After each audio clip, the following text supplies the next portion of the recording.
Sa tuloy-tuloy na marijuana eradication ng Philippine National Police sa rehiyon ng Cordillera, tinupok ng mga operatiba ang malawak na taniman ng marijuana na rediskubre sa Tinglayan, Kalinga. Ang naturang marijuana ay tinatayang nagkakahalaga ng 12 milyong piso at patuloy naman ang investigasyon ng PNP upang matukoy ang posibleng cultivator at mapanagot sa batas. Patrolwoman Jomalyn Kakanindin sa report.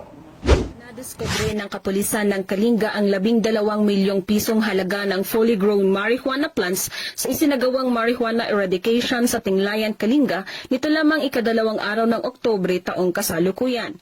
Ayon kay Police Colonel Gilbert Fatiig, Provincial Director ng Kalinga Police Provincial Office, matagumpay ang operasyon dahil sa pinagsanib puwersa ng mga kapulisan sa pangunguna ng Provincial Drugs Enforcement Unit, Provincial Intelligence Unit ng Kalinga PPO, katuwang ang Tinglayan Municipal Police Station, 1st at 2nd Kalinga PMFC at ang RPSB team. Nagresulta ang operasyon sa pagkadiskubre ng isang plantasyon ng marijuana na may lawak na mahigit kumulang 3,000 square meters. May tanim na mahigit kumulang na 60,000 piraso ng fully grown marijuana plants na may standard drug price na 12 milyong piso.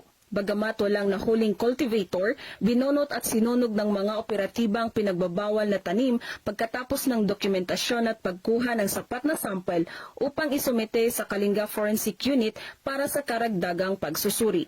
Ang matagumpay na operasyon ng kapulisan ng Kalinga ay patunay na kaisa ang Procar PNP sa pagpapaigting ng kampanya ng pambansang pulisya kontra iligal na droga bilang pagsuporta sa adhikay ng kasalukuyang administrasyon tungo sa isang bagong Pilipinas.